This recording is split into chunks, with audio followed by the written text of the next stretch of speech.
Malam itu, hujan rintik-rintik mengguyur jalanan ketika Dina mengemudikan mobilnya menuju kota kecil di pinggir bukit. Kota itu terletak jauh dari keramaian, dikelilingi oleh hutan dan lembah yang membuatnya terasa terisolasi dari dunia luar. Sepanjang perjalanan, Dina tidak bisa mengusir perasaan aneh yang menyelimuti dirinya. Ada sesuatu tentang kota ini yang terasa berbeda, seolah-olah ada rahasia kelam yang tersembunyi di balik keheningan dan kegelapan malam. Dina adalah seorang penulis yang selalu tertarik dengan cerita-cerita yang berhubungan dengan tempat-tempat misterius. Sudah sering ia bepergian ke berbagai tempat berhantu untuk mencari inspirasi. Tapi kali ini, Hotel Agastya memiliki daya tarik yang lebih kuat. Setelah mendengar tentang berbagai kejadian aneh yang terjadi di sana dari blog-blog dan forum-forum horor, ia merasa terpanggil untuk menulis cerita yang berbasis pada tempat itu. Setelah menempuh perjalanan selama beberapa jam dari kota asalnya, Dina akhirnya tiba di depan Hotel Agastya. Bangunan tua itu berdiri megah namun suram, dikelilingi oleh pohon-pohon tinggi yang sudah tua. Cahaya lampu jalan yang temaram menambah kesan bahwa hotel itu sudah lama terabaikan oleh waktu. Hotel Agastya, Dina menggumam sambil membaca papan nama di gerbang besi tua yang mulai berkarat. Hotel ini dibangun pada tahun 1920-an, ketika kota kecil ini masih menjadi tempat peristirahatan para bangsawan dan pengusaha kaya. Dikenal dengan arsitektur megah dan fasilitas yang mewah, Hotel Agastya dulu selalu dipadati tamu-tamu dari kalangan elit. Namun semuanya berubah pada tahun 1980 ketika serangkaian kematian misterius mulai terjadi. Salah satu kisah yang paling terkenal adalah kematian Clara, istri seorang pengusaha kaya yang tewas dengan cara menggantung diri di kamar 308. Sejak saat itu, Hotel Agastya mulai kehilangan reputasinya dan akhirnya ditutup. Kini setelah bertahun-tahun terbengkalai, hotel itu dibuka kembali oleh seorang pemilik baru. Namun cerita-cerita mistis dan rumor hantu yang menghantui bangunan tua itu tidak pernah benar-benar hilang. Banyak yang percaya bahwa arwah-arwah yang meninggal secara tragis di sana masih terjebak dan tidak bisa pergi. Dina melangkah masuk ke dalam hotel, merasakan udara dingin yang tiba-tiba menyergap tubuhnya. Lobi hotel terasa kosong, dengan hanya satu orang di belakang meja resepsionis. Seorang wanita paruh baya yang tersenyum tipis saat Dina menghampiri. "Selamat datang di Hotel Agastya," ucapnya dengan nada datar. Tetapi ada sesuatu di matanya yang membuat Dina merasa waspada. Wanita itu melihat sekilas ke layar komputernya lalu mengangguk. "Oh ya, kamar 305. Tapi sebelum itu saya harus memberitahu Anda satu hal." Dina mengangkat alis merasa tertarik. "Apa itu?" "Saya hanya ingin memberi peringatan. Hotel ini cukup tua dan memiliki sejarah panjang. Kami sarankan agar tamu tidak berkeliaran sendirian di malam hari. Terutama, hindari lantai ketiga, khususnya kamar 308. Kami tidak menempatkan tamu di sana karena beberapa tamu sebelumnya mengalami hal-hal yang tidak menyenangkan." Dina merasa jantungnya berdebar lebih cepat. Inilah yang ia cari, cerita tentang tempat berhantu yang misterius dan menantang. Namun, dia hanya tersenyum sopan. "Terima kasih atas peringatannya, saya akan mengingatnya." Wanita itu mengangguk pelan, lalu menyerahkan kunci kamar dengan gerakan yang terkesan tergesa-gesa, seolah ingin segera mengakhiri pembicaraan. Dina mengambil kunci itu dan melangkah menuju lift tua yang terletak di ujung lobi. Lift itu berderak dan berdecit ketika pintunya terbuka, seolah-olah sudah lama tidak digunakan. Dina merasakan bulu kuduknya berdiri, tapi ia mengabaikan perasaan itu. Kamar 305 terletak di ujung koridor lantai ketiga, tidak jauh dari kamar 308 yang disebut-sebut angker. Ketika Dina memasuki kamarnya, ia mendapati interiornya cukup sederhana. Meski perabotan di dalamnya terasa kuno dan usang, tirai tebal berwarna merah tua menggantung di jendela, menciptakan suasana kelam di dalam ruangan. Malam itu, Dina memutuskan untuk menuliskan pengalamannya sejauh ini. Namun, sekitar tengah malam, ketika ia sedang mengetik di laptopnya, suara langkah kaki terdengar di koridor. Dina berhenti mengetik, mendengarkan dengan seksama. Langkah-langkah itu terdengar semakin mendekat. "Siapa yang berjalan di jam segini?" pikir Dina. Rasa penasaran mengalahkan rasa takutnya. Ia bangkit dari kursi dan membuka pintu sedikit, mengintip ke koridor. Tidak ada siapapun, hanya keheningan yang menemani. Suara langkah kaki yang tadi ia dengar sudah menghilang seketika. Dina menutup pintu kembali, tapi kali ini perasaan tidak nyaman mulai merayap di benaknya. Suara itu jelas terdengar mendekat, namun sekarang semuanya sunyi. Tidak ada tanda-tanda kehidupan lain di lantai itu. Keesokan paginya, Dina turun ke lobi untuk sarapan. Lobi hotel masih sepi, hanya ada beberapa tamu lain yang tampak terburu-buru check out. Saat ia sedang duduk, seorang tamu laki-laki yang lebih tua mendekatinya. Dia mengenakan kemeja lusuh dan jaket tebal, dengan tatapan yang tampak lelah. "Kamu tamu baru di sini?" tanyanya dengan nada rendah. Dina mengangguk. "Ya, saya baru tiba kemarin." Pria itu menghela napas dalam-dalam sebelum melanjutkan. "Hati-hati di sini, nak. Hotel ini punya sejarah yang panjang, dan banyak yang tidak bisa dijelaskan. Kamar 308 terutama. Kalau kau mendengar sesuatu di malam hari, lebih baik abaikan saja." "Apakah Anda pernah mengalaminya sendiri?" tanya Dina. Merasa rasa penasarannya semakin memuncak.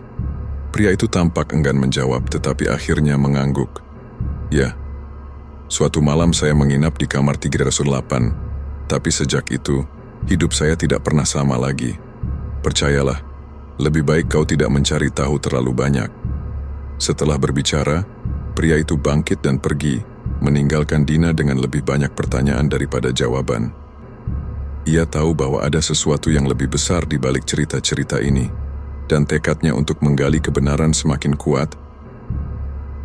Setelah mendengar peringatan dari pria tua di lobi dan mengalami gangguan pada malam pertama, rasa penasaran Dina semakin memuncak.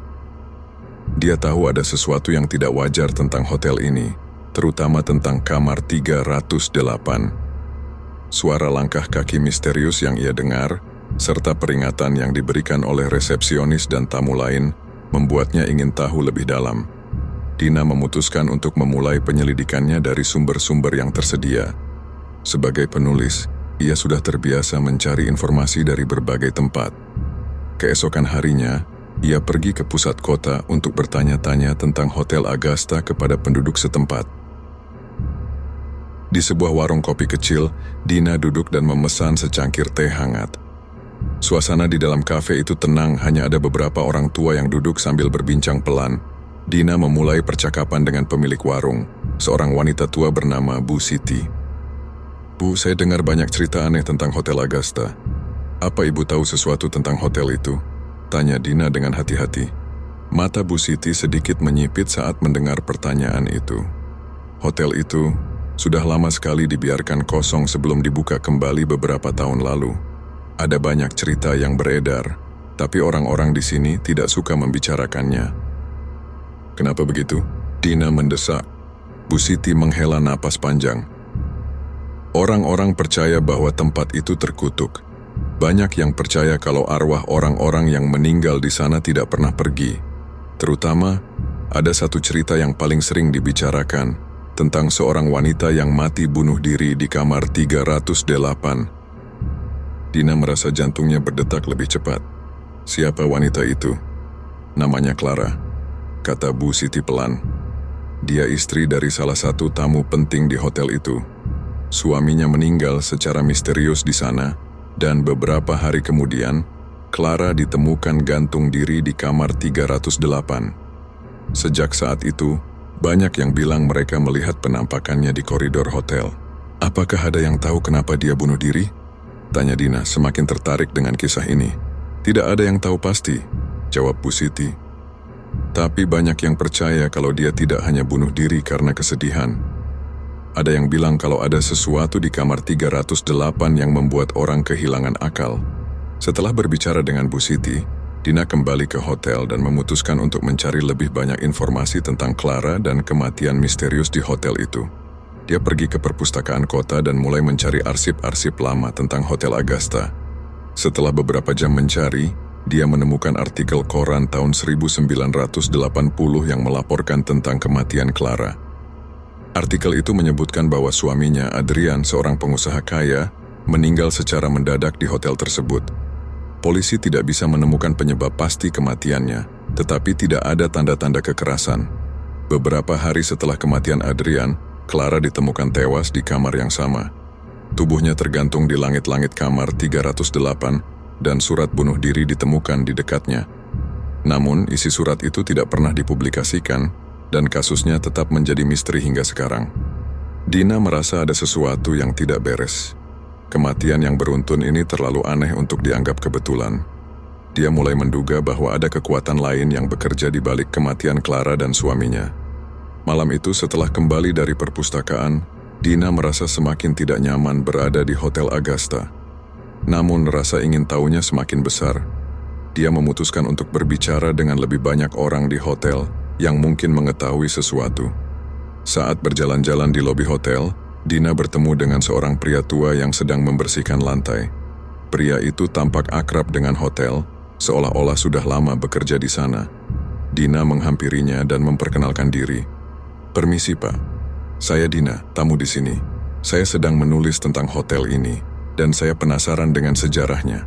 Apakah Bapak tahu sesuatu tentang kejadian-kejadian aneh di sini?" tanya Dina dengan hati-hati. Pria tua itu tersenyum kecil. "Nama saya Jono. Saya pernah bekerja di sini dulu sebelum hotel ini ditutup. Banyak hal yang tidak ingin diingat orang-orang tentang tempat ini." "Kejadian seperti apa, Pak?"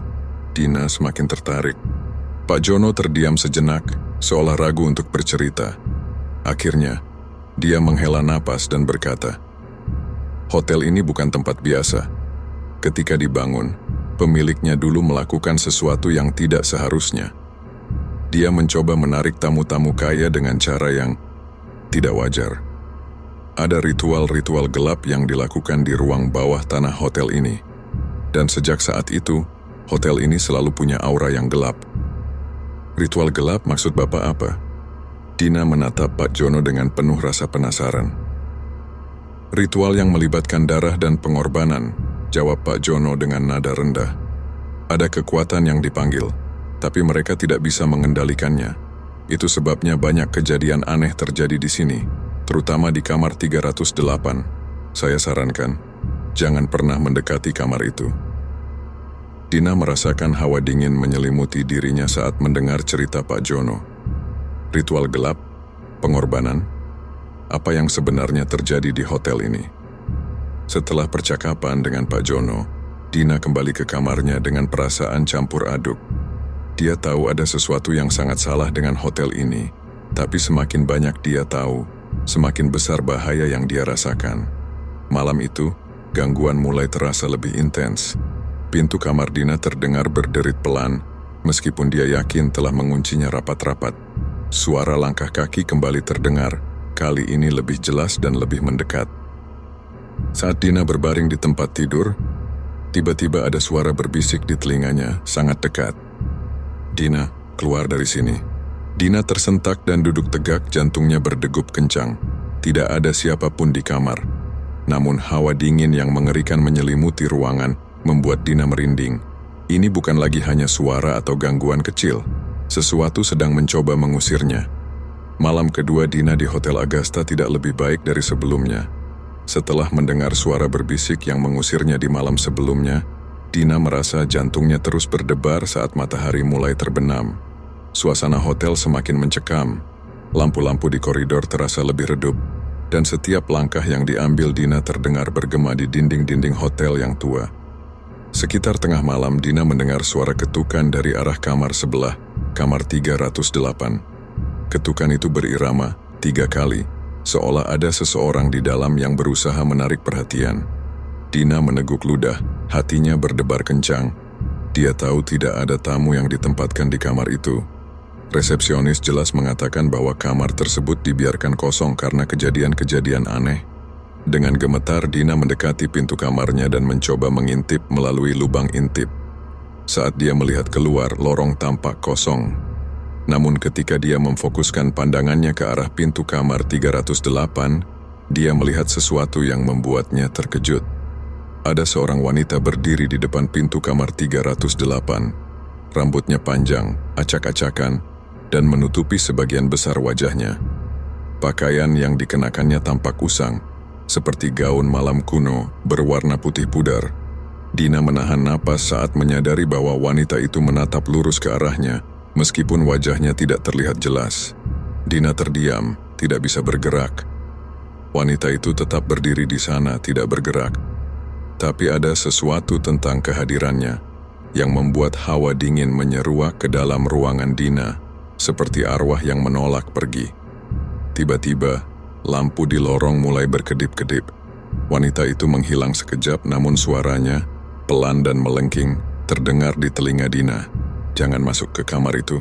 Mereka akan mengambilmu." Dina mundur ke belakang, merasa kakinya lemas. Ketika dia menoleh kembali ke pintu, wanita itu sudah lenyap. Namun, suara-suara aneh terus terdengar di lorong. Dina berlari kembali ke tempat tidurnya, berusaha menenangkan diri, tetapi dia tahu apa yang baru saja dilihatnya bukanlah imajinasi. Wanita itu adalah Clara, arwah yang masih terjebak di hotel ini. Malam itu Dina mencoba untuk tidur, meski pikirannya masih dipenuhi oleh bayangan Clara. Namun tidur tidak membawa ketenangan. Dia terjebak dalam mimpi yang mengerikan. Dalam mimpinya Dina berada di sebuah lorong panjang tanpa ujung. Suara langkah kaki mengikutinya, meskipun tidak ada siapapun di belakangnya. Dinding-dinding lorong itu dipenuhi oleh cermin, dan di setiap cermin dia melihat bayangan dirinya, tetapi dengan wajah yang pucat dan mata yang gelap, seolah-olah dia telah kehilangan jiwanya.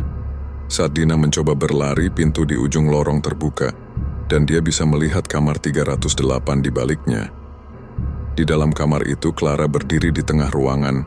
Wajahnya kini terlihat jelas. Kulitnya pucat, hampir transparan, dengan lingkaran hitam di bawah matanya yang cekung. Bibirnya bergerak, mengucapkan kata-kata yang tidak bisa dipahami Dina, tetapi yang paling menyeramkan adalah tangan Clara yang terulur ke arah Dina, seolah memintanya untuk mendekat. Dina terbangun dengan teriakan tertahan. Tubuhnya berkeringat dingin dan jantungnya berdegup kencang. Meski itu hanya mimpi, dia merasa Clara sedang memanggilnya, memintanya untuk melakukan sesuatu. Mimpi itu bukan sekadar gangguan tidur biasa. Itu adalah pesan, dan Dina tahu dia harus mencari tahu lebih lanjut sebelum keadaan semakin memburuk. Keesokan harinya, Dina menemui Pak Jono lagi. Dia perlu mengetahui lebih banyak tentang apa yang sebenarnya terjadi di hotel ini, terutama tentang ritual gelap yang pernah disebutkan oleh Pak Jono. Ketika Dina menemui Pak Jono di ruang peralatan, pria tua itu tampak lelah dan waspada, seolah dia tahu bahwa Dina semakin dekat dengan kebenaran yang berbahaya. "Ada sesuatu yang ingin saya tanyakan lagi, Pak, tentang ritual yang Bapak sebutkan," kata Dina dengan nada serius. Pak Jono menatapnya dengan mata yang dipenuhi kekhawatiran. "Nak, kau seharusnya tidak terlalu banyak mencari tahu. Tempat ini sudah lama terkutuk. Aku sudah melihat Clara. Aku mendengar suaranya." Dina memotong dengan tegas. "Aku tidak bisa berhenti sekarang. Apa yang terjadi di sini sebenarnya?" Pak Jono menghela napas dalam, lalu perlahan mulai bercerita. Ritual itu dilakukan oleh pemilik pertama hotel ini. Dia ingin hotel ini menjadi tempat yang terkenal dan penuh kemakmuran, tapi dia menggunakan cara yang salah. Dia bersekutu dengan kekuatan kegelapan, melakukan pengorbanan untuk mendapatkan apa yang dia inginkan. Hotel ini dibangun di atas tanah yang telah dikutuk, dan sejak itu, arwah-arwah yang terbunuh di sini tidak pernah bisa pergi. Dina merasakan jantungnya berdegup semakin kencang. Apakah itu yang menyebabkan Clara mati? Apakah arwahnya masih terjebak di sini karena ritual itu? Pak Jono mengangguk perlahan. Clara dan banyak arwah lainnya.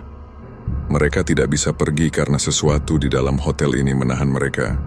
Kekuatan itu masih ada di sini, dan selama itu ada, mereka akan tetap terperangkap. Dengan informasi baru dari Pak Jono, Dina memutuskan untuk memberanikan diri menjelajahi bagian hotel yang belum pernah ia datangi, ruang bawah tanah. Pak Jono memberitahunya bahwa ritual-ritual gelap dilakukan di sana, di sebuah ruangan tersembunyi di bawah hotel. Malam itu Dina membawa senter dan memulai pencariannya.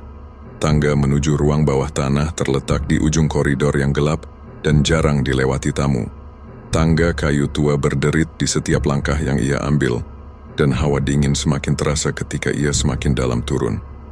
Sesampainya di ruang bawah tanah, Dina melihat sekeliling. Dindingnya lembab dan berlumut dengan bau tanah basah yang menyengat. Di ujung ruangan, Dina menemukan pintu besi tua yang tertutup rapat. Dengan susah payah dia membuka pintu itu, dan di dalamnya, dia menemukan ruangan yang lebih menyeramkan. Lantai ruangan itu dipenuhi simbol-simbol aneh yang digambar dengan darah kering. Di tengah ruangan, terdapat meja kayu besar dengan tanda-tanda bekas pengorbanan. Lilin-lilin hitam yang sudah padam berjajar di sekeliling ruangan, dan udara di dalamnya terasa berat, seolah ada sesuatu yang tidak kasat mata sedang mengawasinya. Dina merasa lemas melihat pemandangan itu. Semua cerita yang ia dengar ternyata benar. Ritual ini adalah sumber dari segala hal buruk yang terjadi di Hotel Agasta, dan kekuatan gelap yang terikat di sini belum pergi. Tiba-tiba, suara berbisik mulai terdengar di seluruh ruangan. Dina berbalik dan melihat bayangan Clara muncul di pintu. Wajahnya yang pucat menatapnya tanpa emosi. Bibirnya bergerak, menyampaikan pesan yang kali ini jelas terdengar. "Bebaskan aku." Suara itu melengking, menggema di seluruh ruangan, membuat jantung Dina berdegup kencang. Arwah Clara tidak meminta pertolongan biasa. Dia meminta pembebasan dari kutukan ini. Tetapi bagaimana cara membebaskannya? Dan apakah membebaskan Clara juga berarti melepaskan kekuatan jahat yang bersemayam di hotel ini? Saat Dina mundur dengan panik, ruangan mulai bergetar. Lilin-lilin hitam di sekelilingnya tiba-tiba menyala, dan bayangan Clara semakin mendekat. Dina harus bertindak cepat, tetapi dia belum tahu bagaimana menghentikan semua ini. Setelah penemuan di ruang bawah tanah, Dina merasa bahwa kunci untuk membebaskan Clara dan arwah-arwah lain yang terperangkap di Hotel Agasta ada di kamar 308. Peringatan dari semua orang tentang kamar itu mulai terasa lebih nyata, namun Dina tahu dia tidak punya pilihan lain selain masuk ke sana. Jika dia ingin menyelesaikan semua ini, dia harus menghadapi apa yang tersembunyi di balik pintu itu. Dengan perasaan takut yang semakin membuncah, Dina kembali ke lantai 3 hotel. Tempat kamar 308 berada. Lorong hotel tampak lebih gelap dari biasanya, dan hawa dingin semakin menusuk ketika dia mendekati pintu kamar terkutuk itu. Di dalam dirinya, Dina merasakan Clara memanggil menunggu pembebasan. Dengan tangan gemetar, Dina mengulurkan kunci cadangan yang dia dapatkan dari Pak Jono. Kunci itu berderit ketika Dina memasukkannya ke dalam lubang kunci pintu 308. Sekali putaran pintu terbuka perlahan, menimbulkan suara berdecit menyeramkan. Di dalam kamar 308, suasana sangat sunyi dan mencekam. Ruangan itu tampak seperti kamar biasa, ranjang besar, cermin di sudut ruangan, dan meja rias. Namun, ada sesuatu yang salah. Udara di dalam ruangan terasa berat, seolah ada tekanan yang tak terlihat. Dina bisa merasakan kehadiran sesuatu yang jahat, bersembunyi di dalam kegelapan. Saat Dina melangkah lebih jauh ke dalam kamar, cermin di sudut ruangan mulai bergetar, dan di dalamnya muncul bayangan Clara. Kali ini, sosok Clara terlihat lebih jelas daripada sebelumnya. Wajah pucat, rambut acak-acakan, dan mata yang kosong. Clara menatap Dina dengan penuh kepedihan, tapi juga ada harapan di matanya. Dia bergerak perlahan ke arah Dina, bibirnya bergerak meski suara tidak langsung terdengar. "Selamatkan aku," bisiknya lirih, suaranya seolah berasal dari dua dunia berbeda. Dina merasakan hawa dingin menyelimuti seluruh tubuhnya, tapi dia tetap berdiri teguh. "Bagaimana aku bisa menyelamatkanmu?" tanya Dina, suara gemetar tapi tekadnya bulat. Clara menunjuk ke lantai, dan saat Dina mengikuti arah tangannya, dia melihat sebuah simbol aneh yang tergurat di lantai kamar. Itu adalah simbol yang sama dengan yang dilihatnya di ruang bawah tanah, tanda ritual gelap yang mengutuk hotel ini. "Ritual itu harus dihancurkan," bisik Clara. "Aku dan yang lain terperangkap karena itu." Dina mendekati simbol itu dan melihat bahwa di tengahnya ada sisa-sisa lilin hitam yang pernah digunakan untuk ritual. Jika dia bisa menghancurkan simbol itu, mungkin arwah Clara dan yang lainnya bisa bebas. Tapi dia sadar, mengakhiri kutukan ini mungkin akan membangkitkan kekuatan yang lebih jahat.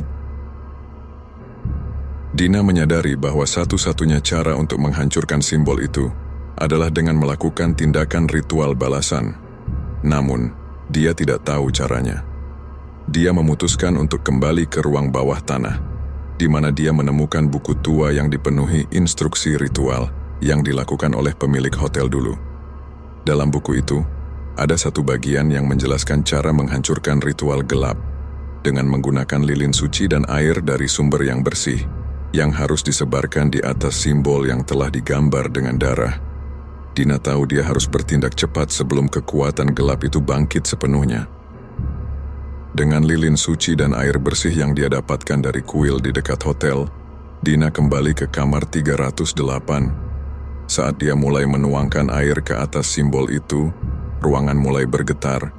Tiba-tiba, angin kencang menyapu kamar, meskipun semua jendela tertutup rapat. Suara jeritan terdengar, dan bayangan-bayangan mulai bergerak cepat di dinding ruangan, seperti arwah-arwah yang terjebak sedang berusaha melarikan diri. Dina tidak berhenti. Dia menyalakan lilin suci dan meletakkannya di tengah simbol, berusaha tetap fokus meskipun suasana di sekitarnya semakin mencekam. Clara berdiri di sudut ruangan, memperhatikan dengan penuh harap. Namun saat simbol mulai terhapus oleh air dan api dari lilin, kekuatan gelap yang menguasai hotel itu bangkit dengan amarah.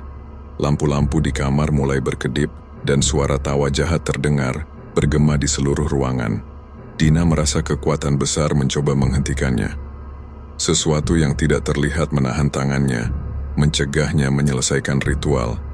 Dia merasa tubuhnya tertarik ke belakang, seolah ada tangan tak kasat mata yang mencengkeramnya. Tetapi Dina berjuang melawan. Dia mengerahkan seluruh kekuatannya, berteriak dengan penuh tekad, dan menuangkan sisa air yang dia miliki ke simbol itu. Tiba-tiba segala sesuatu terhenti. Hawa dingin hilang dan ruangan menjadi sunyi. Simbol di lantai telah hilang sepenuhnya, dan angin kencang yang sebelumnya mengamuk kini lenyap. Clara berdiri di depan Dina, dan kali ini wajahnya terlihat lebih damai. "Terima kasih," bisik Clara dengan lembut, senyum kecil tersungging di wajahnya. Perlahan, tubuhnya memudar, seperti kabut yang ditiup angin. Arwah Clara akhirnya bebas, bersama dengan semua jiwa yang terperangkap di hotel ini selama bertahun-tahun. Dina terjatuh ke lantai, lelah tapi lega. Ritual itu berhasil, dan kutukan yang menghantui Hotel Agasta kini telah berakhir. Semua arwah yang dulu menghantui hotel ini telah pergi, termasuk Clara. Setelah peristiwa mengerikan itu, Hotel Agasta ditutup untuk selamanya. Penduduk lokal yang selama ini hidup dalam ketakutan dan rumor, akhirnya bisa bernapas lega. Dina, meskipun merasa terguncang oleh pengalaman itu, menulis cerita penuh tentang apa yang sebenarnya terjadi di hotel tersebut.